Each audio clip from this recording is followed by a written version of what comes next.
Elsewhere, Lebanon's parliament speaker has called for the Muslim world's firm response to U.S. President Donald Trump's pledge to relocate the embassy, or the U.S. embassy rather, in Israel. Nabi Berri called on Muslim countries to close their embassies in Washington, D.C. if the U.S. relocates its Israel embassy from Tel Aviv to Jerusalem. Al-Quds. Berri also told a conference in support of the Palestinian Intifada that Israel's settlement expansion in the occupied Palestinian territory is the worst kind of state-sponsored terrorism.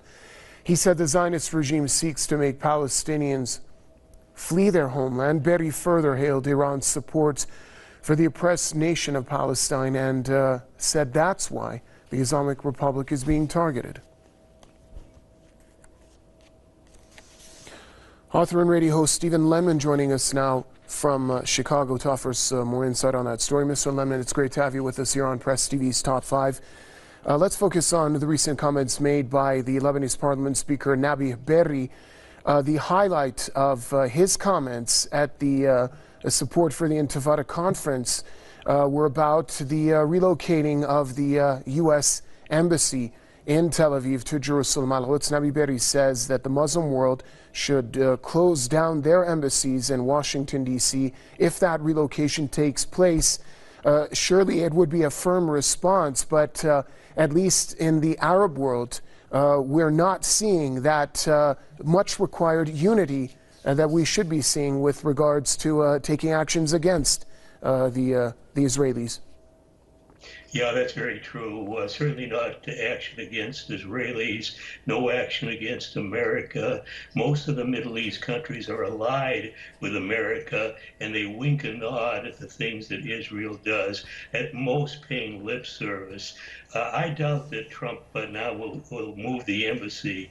It's a major issue, and if America did it, it would be the only country in the world that recognizes Israel, which I think is only about half of the world's nations, be the only one with its embassy in Jerusalem.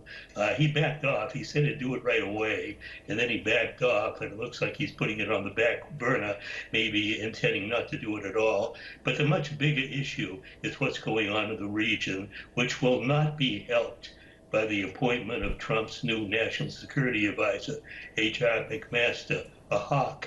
I'm working on an article I'll get out later today. A very hawkish guy, very militant against Russia. I assume he'll be militant against Iran, militant against China.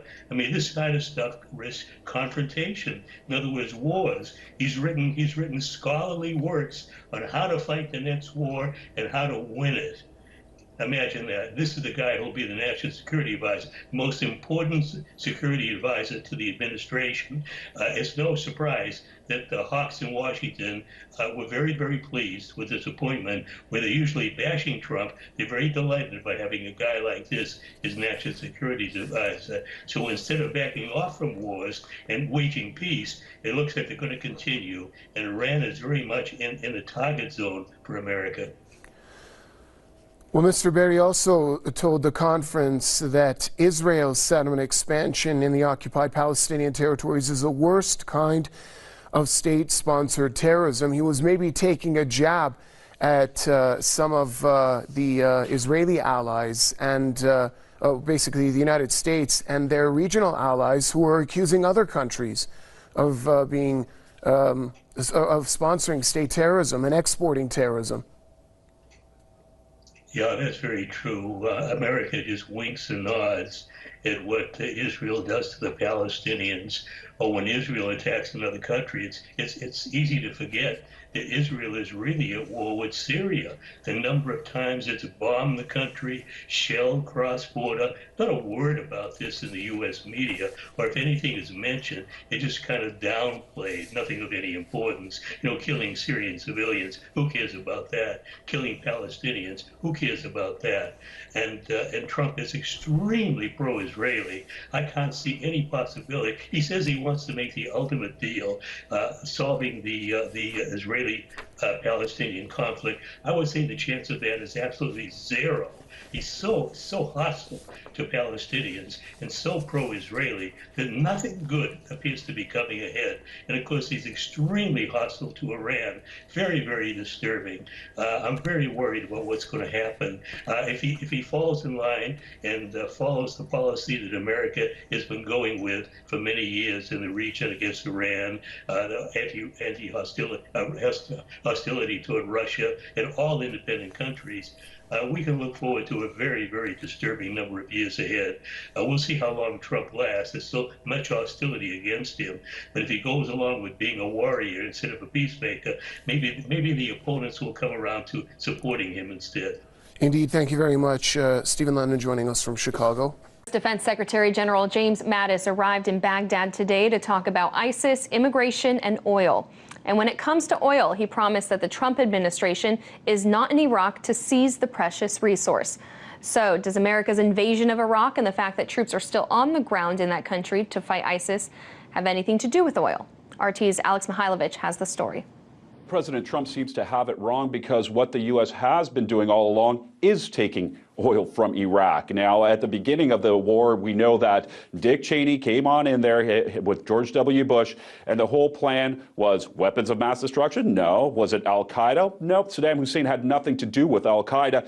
It was oil. And backing that whole motion were companies like Exxon, Chevron, BP, Shell, all the big players in the world. So looking to prior to 2003, we know that these companies were ready, and they actually put a lot of money into getting Bush and Cheney elected. Cheney himself was the head of Halliburton at one point. Halliburton is an oil industry company, a service company, and they made a lot of money off that war as well. It's something that I've said in the past. It's a modern day version of the Marshall Plan, except you make a lot of money off of it. You go, you blow up a country, you rebuild the country using Halliburton, and then you can take their oil as well. So money on all ends there.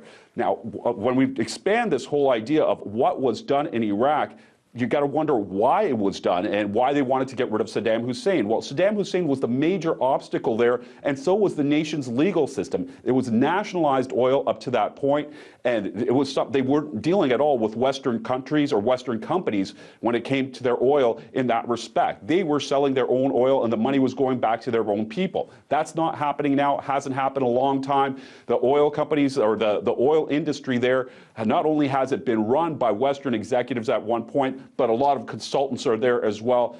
They're taking the oil in a different way than it was ever taken from the Iraqi people in the past. Now, if you think that this isn't important, let's break down some numbers so you know just how much oil is coming from Iraq to the U.S. It's still a big player. So if you look at OPEC as a whole, it's 107 million barrels a month. This is a numbers from November 2016. Number 3 after Saudi Arabia and Venezuela is Iraq at 13 million, over 13 million barrels a month.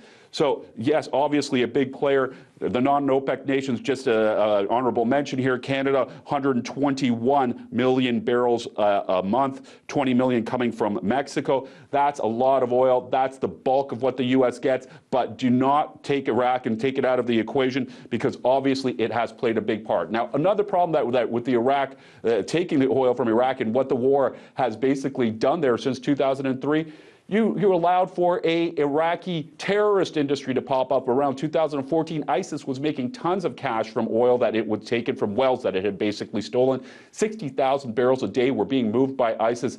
A very conservative estimate, they were making $700,000 US a day. That can be taken as a minimal, absolute minimal during that time. That has drastically changed. The Russians are in there, the Americans are in there, Assad forces are in there. They basically destroyed the market for ISIS, and they've taken the wells back, especially when it comes to Iraq and the Iraqi forces. Finally, you got to look at another equation. So does the U.S. do this? Is this a habit of the U.S.? Yes, it is. The U.S. has done this in the past. We've done it in countries. Let's do Iraq. It's done Libya. Libya was a country that had a leader shaking hands with Condoleezza Rice back in 2008. What happened? Canada, U.S., the European countries. We killed that dictator and basically started taking the oil. Now, the U.S. isn't the main culprit here. That would be the European Union, who gets about 85% of the oil. But it's the same type of idea. Classic British imperialism, modernized. You go into other places and you take what they got. And for a second, do not forget about Assad. Yeah, it might not be an oil-rich country at this point in time, but when you look at what's happening with Syria, it's a place that pipelines need to go through. So it's a battle of West versus East, and these are gas pipelines to see who can make the best out of that territory.